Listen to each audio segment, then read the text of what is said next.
You're listening to a New York Islanders episode of the Jacob Valk Show. He's breaking down the team's latest goings-on as only he can. Follow him on Twitter at RealJacobValk. Here he is, Jacob Valk.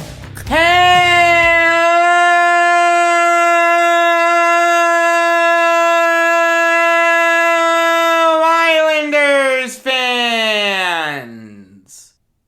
Welcome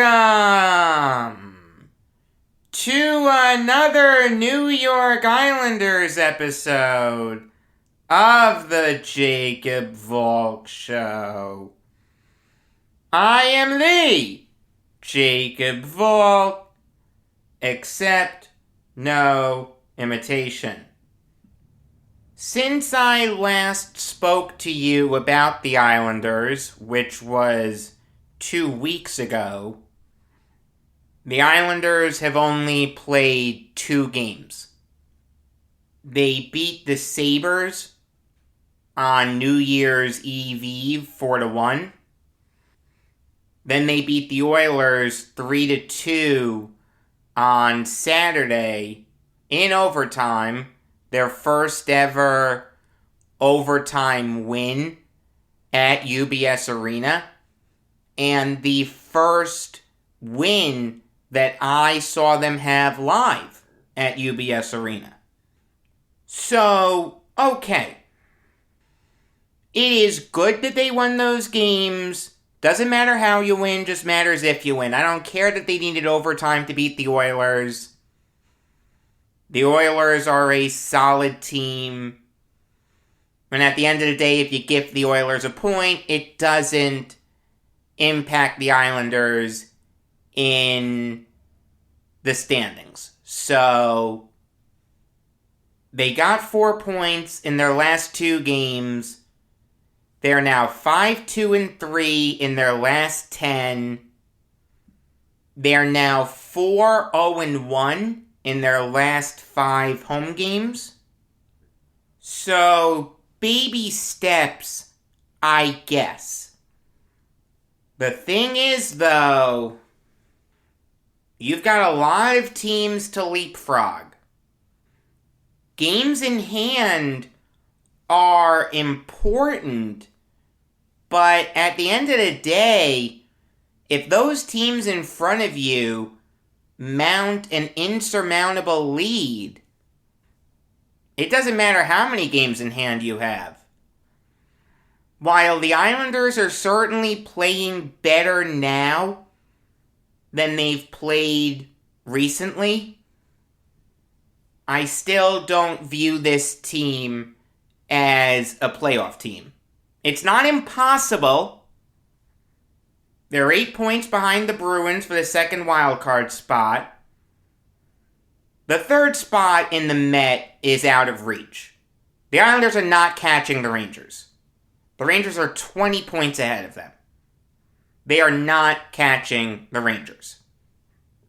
The wild card is possible. Not likely, but possible.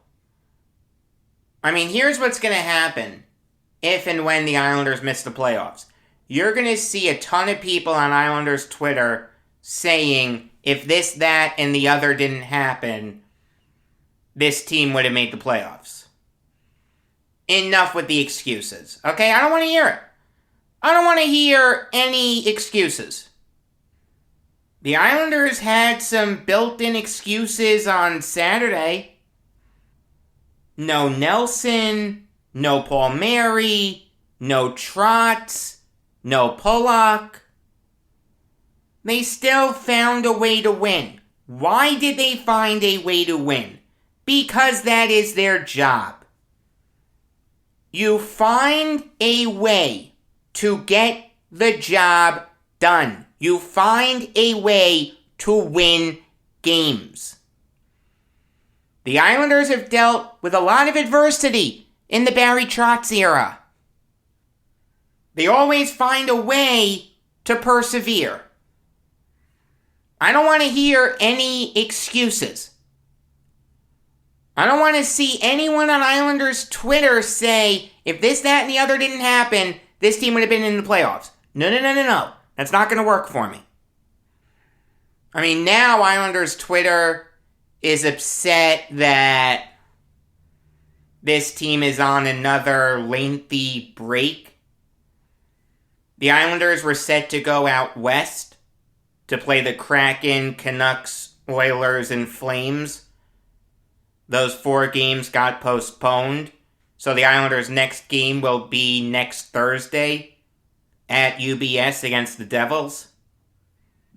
And yeah, it stinks. Yeah, it's hard to get on a run when your season keeps stopping and starting. But I'm sorry, your job is to win?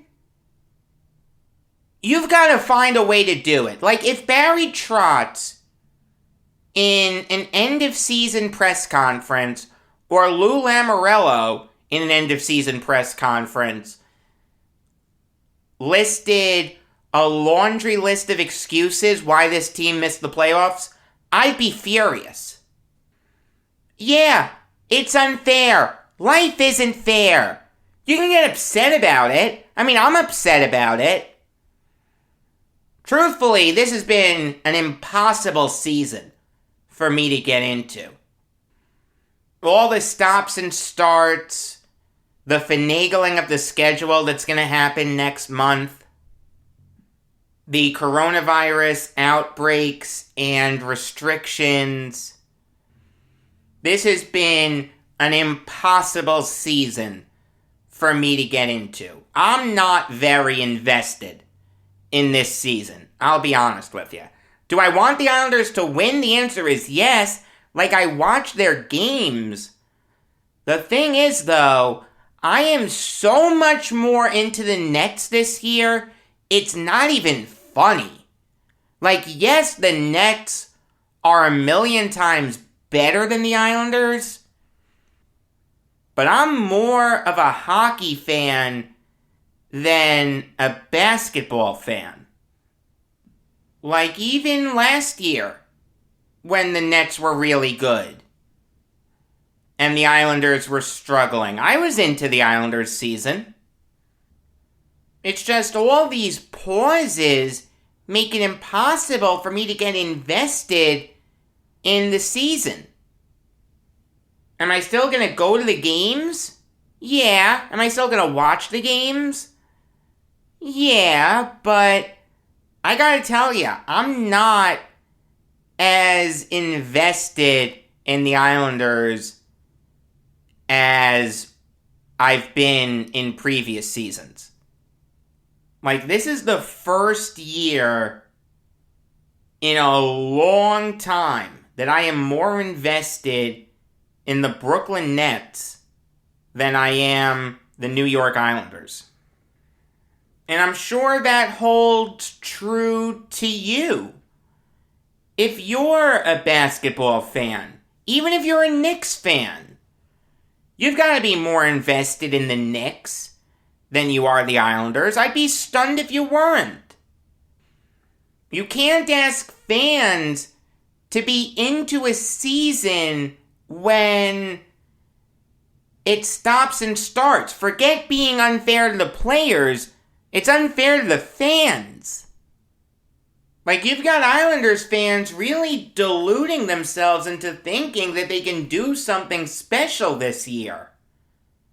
Even if the Islanders make the playoffs, I don't see them doing anything special. Now, granted, I've said that before, and I've been proven wrong, but this year's Islanders team, if you look at it in totality, really doesn't look that great. Now, as of recently, they've looked really good. Okay? There is no question about that. Like I said, 5-2-3 in their last 10, 4-0-1 in their last 5 home games. Obviously, they won their last 2. They look a lot better now than they did previously. That doesn't make them a playoff team. That's just a very low bar to clear. I'll tell you though, there are some pluses. Namely, the emergence of Noah Dobson. I've been critical of Dobson in the past. He has really turned it on as of late. Since December 4th, he has at least 1 point in every game except the December 7th game against the Senators and the December 16th game against the Bruins. He has been really, really good. He is turning into that top 4 defenseman that the Islanders hoped he'd turn into. The thing is, though, and this was my issue with Travis Hamonic, while Dobson is gifted offensively, there's no question about that, defensively, he still has lapses. Now, granted, he is young. He's going to turn 22 on Friday. There is still a ton of time for him to get better. But if I could talk to Noah Dobson directly, I would say to him, it's great that you're discovering your offensive game. Keep that up. But don't let it come at the expense of your defensive game. I'm not saying that he's Swiss cheese or anything, but it's not where I'd like it to be for a player in his 3rd NHL season. It can get better. There's no question about that. And you want to tell me that the Islanders really need a point getter rather than another defense first guy? I get where you're coming from. The thing is, though, he's still a defenseman. It's literally in his job description to play defense. Like, here's the thing about the Islanders.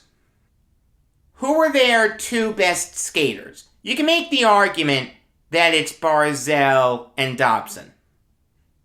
Some people would say Wahlstrom, Nelson, or Lee, but for argument's sake, let's say it's Barzal and Dobson. Those 2 guys cannot be the 2 best players on a Stanley Cup winner. They make too many mistakes. Barzal looks to pass too much and has moments where he holds on to the puck too long. Granted, he's gotten better at that as of recently, but still, it's there. It's something that you need to take note of. And Dobson does have lapses defensively. If the Islanders are ever truly going to be Stanley Cup contenders, it's fair to wonder if Barzal and Dobson can lead them there. I'm not saying trade them. That's not what I'm saying. Okay, they're both really good players. In fact, Barzal's a great player. He's my favorite player. But you can't deny that he has moments that infuriate you. And Dobson does too. I'm not saying get rid of them. I'm just saying that if the Islanders are gonna win the Stanley Cup, they need to add a great winger to play with Barzal on the right side. It's not Paul Mary. Anders Lee can stay on the left side. I'm fine with that. But boy, oh boy, do the Islanders need a true superstar right winger. I don't know if he's still available, but Vladimir Tarasenko would make a ton of sense. Also, Noah Dobson can't be their best defenseman. And he probably is right now. That's not going to work. It should be a guy like Adam Pelech or Ryan Pulock. I don't think that the Islanders need to go outside the organization to add a superstar defenseman. To add a superstar right winger? Yes. No question about that. To add a superstar defenseman? No. I'm fine with the current group. Next year, though, I'd like them to add to their D-man core. I don't want to see Andy Green again. I don't want to see Zdeno Chara again. Maybe Sebastian Aho. I'm okay with him. Robin Salo, probably not. He hasn't set the world on fire. So maybe like a top 6 defenseman. A righty shooting top 6 defenseman that's noticeably better than Andy Green and Zdeno Chara. And I'm not saying for this year, because I think this is a lost season. I'm saying for next year. Having said that, if you want to trade for Tarasenko now, I'm okay with that. There's logic to trading for a guy now, so no one else trades for him. Although I'll say this, I don't think it's likely at all that the Blues are going to trade Tarasenko. In fact, if I had to put money on it, I'd say that Tarasenko is going to stay with the Blues through this year. Next year? Yeah, maybe he can be traded. But this year, no. The Blues are leading the Central Division. They're the second best team in the West behind the Golden Knights. They are not going to trade him. I did just want to mention Tarasenko because he's been bandied about in trade rumors before. And that is the type of player who the Islanders really need. There is another thing that I want to say. Josh Bailey on Thursday passed Clark Gillies for the 4th most assists in Islanders history.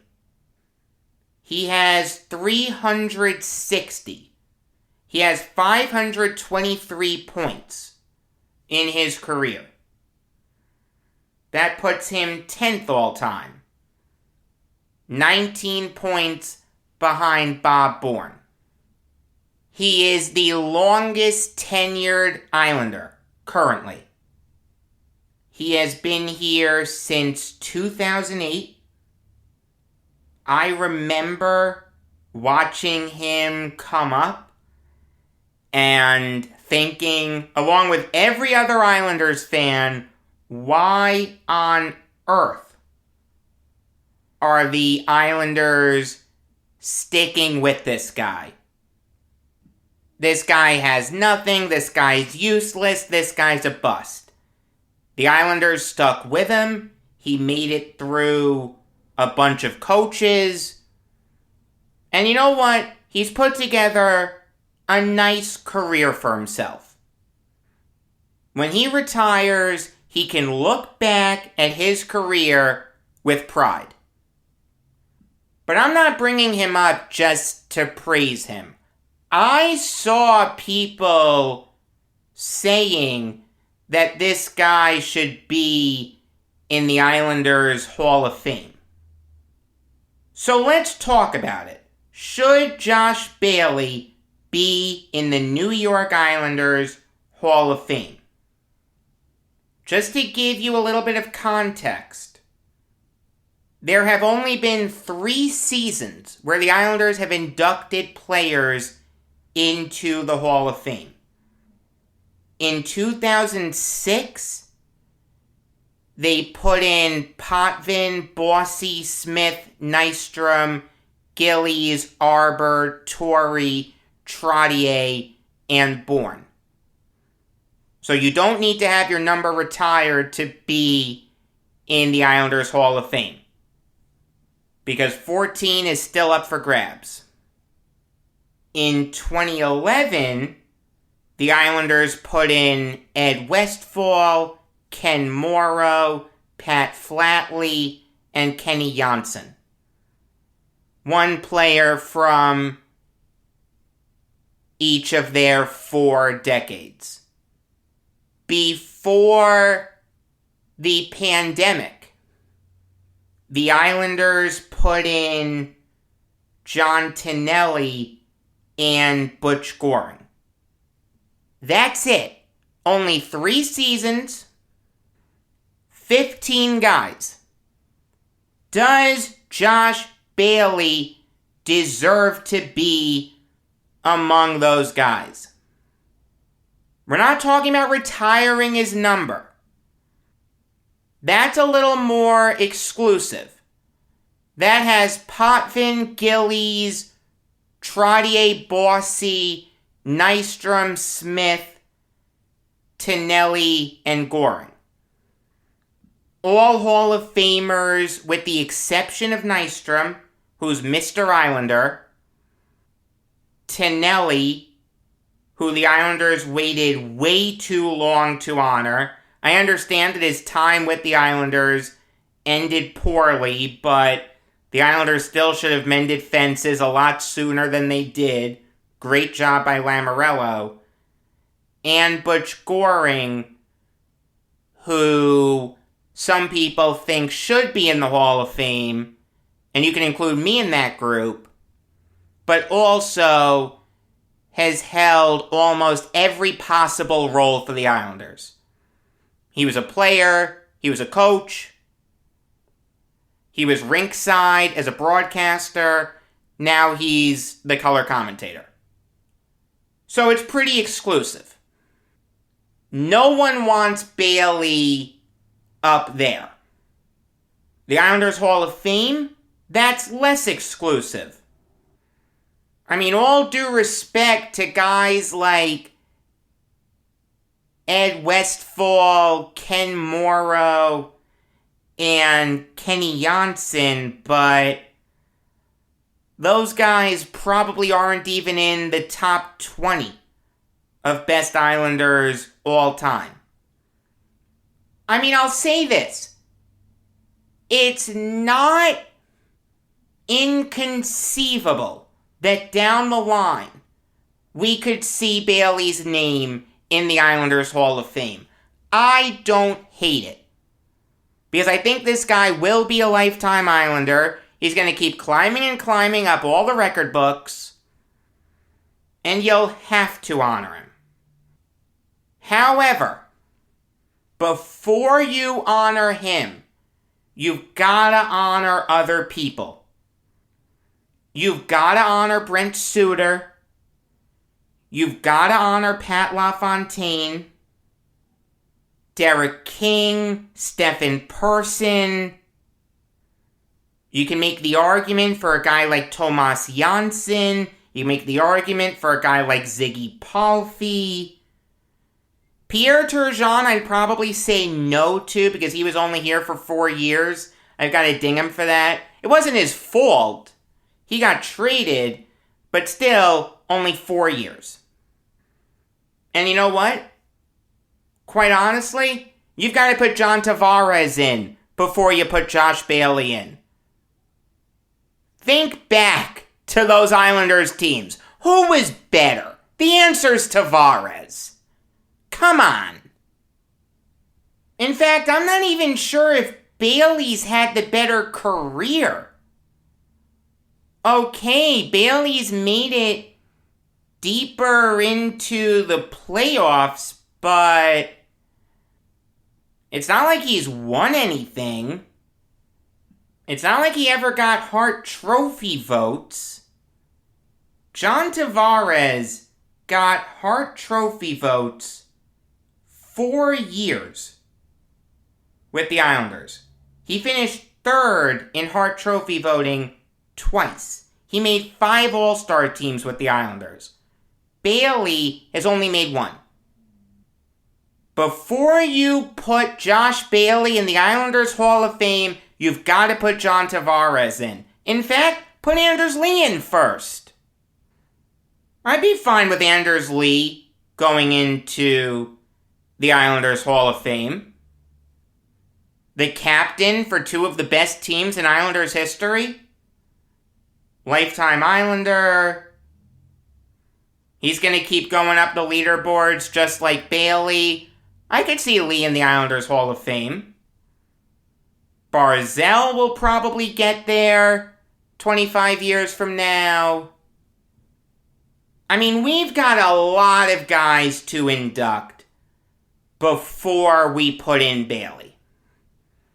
If you wanted to start now, putting in guys like Suter and LaFontaine and King and Person and Janssen and guys like that, fine. Great, let's do it. In fact, I can even make a very strong argument for you to retire Suter's and LaFontaine's numbers. For whatever it's worth, Suter wore 21 and LaFontaine wore 16. I'm not opposed to honoring Josh Bailey when he retires. He's had a weird career, but it's a career that you need to recognize. You don't retire his number. You don't retire 12. But you can put him in the Islanders Hall of Fame. Just put him in after the notable omissions. That's all I want. You'll get another one of these shows in 2 weeks. Brooklyn Nets show will come your way next week. By then, I'll get to talk about Kyrie Irving's play on the court and not his unwillingness to get vaccinated against the coronavirus. Regular episodes of The Jacob Valk Show come your way every weekday afternoon. Until next time, I'm Jacob Valk, and always remember, if you disagree with me, you're wrong.